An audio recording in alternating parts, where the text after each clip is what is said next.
Je me tourne maintenant vers le président d'Axon Group, Enguerrand de Carvalho. Bonjour Enguerrand. Bonjour Philippe. Alors, bonjour Arnaud. C'est bonjour Damien. votre deuxième chronique pour nous aider et aider nos entrepreneurs qui nous écoutent à être un petit peu plus techno-oriented, si je peux dire. Et vous voulez aujourd'hui parler du cloud. Alors, pourquoi ? Alors, tout simplement parce que aujourd'hui, c'est quand même un sujet qui est au centre de beaucoup de réflexions et de conversations de la part des clients PME que je rencontre. Bien sûr.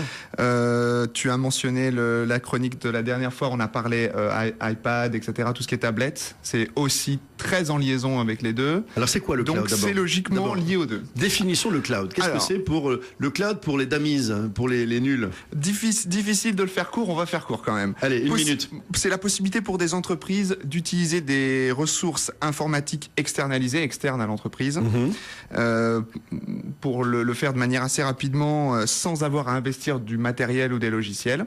Et ensuite, elles vont être facturées selon ce qu'elles auront consommé, par exemple les espaces de stockage ou en fonction des applications auxquelles elles auront accédé. Alors, ça sert à quoi et quelles sont les applications qu'on peut mettre dans le cloud ou faire à partir du cloud ? Difficile de répondre sans faire de l'inventaire à l'après-vert, mais on va quand même essayer de lister quelques applications. Alors, évidemment, la première que tout le monde a en tête, c'est la messagerie, parce que c'est véritablement l'ancêtre de ce type d'outils et d'applications qu'on peut retrouver en ligne, avec des produits comme Hotmail, et puis des produits plus récents comme Gmail.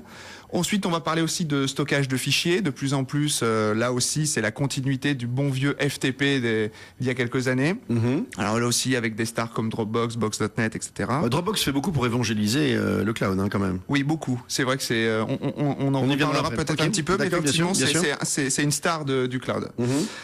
Tout ce qui est logiciel de productivité personnelle, bureautique, etc. Donc on pense. Je peux les mettre dans le nuage là. On peut les mettre dans le nuage maintenant. Office 365 chez Microsoft, puisque c'est le leader quand même mondial de ce type d'application. Bien sûr. Et puis des produits aussi qui sont là aussi des stars comme Evernote, qui est un produit de prise de notes sur Internet. Oui, très utilisé, de plus en plus utilisé. Exactement. On en reparlera aussi peut-être. L'agrégation aussi, je crois. Tout ce qui est agrégation de lecture d'informations, je parlais d'iPad, etc. Donc on consomme beaucoup d'informations qu'on lit. Donc on a besoin d'agrégateurs. Donc je pensais notamment à des produits comme Flipboard. Pour faire ce genre de choses. Oui. Évidemment, tout ce qui est Web 2.0, donc tout ce qui descend des wikis, des blogs et les fameux réseaux sociaux. Évidemment, tout ce qui est réseau social se consomme dans le nuage. D'accord. Alors, les avantages du nuage ?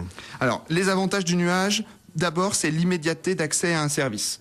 Le nuage, la plupart du temps, c'est pas d'intermédiaire. On accède directement à une application donc c'est plus hébergée. Rapide. Donc du coup, c'est plus rapide. On supprime les intermédiaires. On verra qu'il y a un revers à la médaille de tout ça, mais effectivement, accès immédiat à un service. Ce qui peut donner place un peu de la consommation compulsive. On crée rapidement des comptes, on accède directement à un service, et puis parfois on l'abandonne. Donc, oui, bien sûr.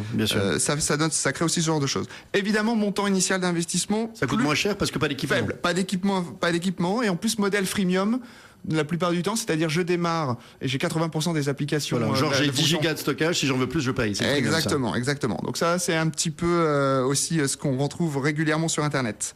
Consommation à la demande, consommation sous forme d'abonnement aussi, sont des choses nouvelles qu'on n'a pas dans nos métiers et qu'on retrouve dans le cloud. Simplicité, pas d'interface complexe, puisque pas d'intermédiaire, pas de formateur, pas d'intégrateur, pas de revendeur.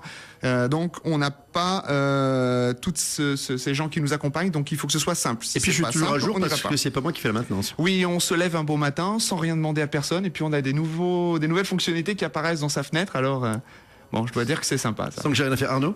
Oui, mais déjà on voit bien que ça nous permet d'anticiper sur l'étape suivante qui est celle effectivement des défauts ou des craintes. On voit bien, ça nourrit le sentiment que peuvent avoir un certain nombre d'entrepreneurs de ne pas maîtriser les choses. Absolument, et parce qu'on abandonne beaucoup d'infos nous aussi sur le cloud. Alors absolument, c'est quoi les dangers, les limites, les aspects à surveiller du cloud ? Bon, les aspects à surveiller, on a parlé la dernière fois de la consumérisation de l'informatique. Là, ça devient un problème. Attention de pas mélanger les activités pro et les activités perso, parce qu'on est très tenté de le faire. Donc Dropbox, c'est typique, on en parlait tout à l'heure.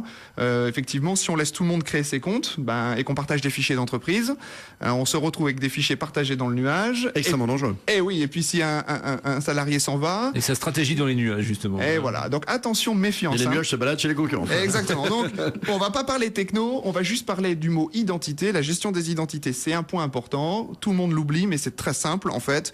Quand vous avez un utilisateur, vous créez un login et un mot de passe. Quand il est chez vous, c'est vous qui le créez. Quand il est dans le nuage, c'est lui qui le crée. Alors attention à ça. Autre élément, Arnaud Oui, très juste rapide. 20 secondes. Former les gens à la gestion, former ses salariés à la gestion de leurs identités, effectivement, en ligne, c'est un enjeu de formation essentiel pour toutes les entreprises. Autre limite, autre danger et un dernier conseil. Autre limite, autre danger, tout ce qui est réversibilité de données, récupérer ces données et faire un choix du bon fournisseur en France, à l'étranger, petit ou gros, très compliqué. Un conseil ? Allez, en conclusion, un conseil en Guérande de Carvalho. Faites confiance à un professionnel qui fera quand même l'intermédiaire. Par exemple, Axon. Par exemple, Axon Group. Un tout petit mot de notre invité, Damien. Et la question que je me pose, c'est est-ce que c'est un complément pour un service informatique ou est-ce qu'à terme, ça sera une substitution ? Est-ce que nos services informatiques vont diminuer ? Est-ce que c'est une option pour l'avenir ou est-ce que ça sera en plus et ça ne se substituera pas ? Une réponse rapide en Guérande de Carvalho. Rapide, il faudra privilégier quelque chose d'hybride, des choses sur site et des choses dans le nuage. C'est quelque chose de certain et il faudra imaginer que les DSI évolueront demain vers leurs applications métiers et laisseront le reste dehors, tout ce qui est commodité dans le nuage. Je ne peux pas supprimer ma direction informatique. Pas Non, tout elle de sera suite, très Damien, utile. pas tout de suite, gardez-la encore un petit peu. Merci beaucoup, Guérande de Carvalho, pour cette Merci. chronique qui nous aide à mieux comprendre comment la techno réinvente le business.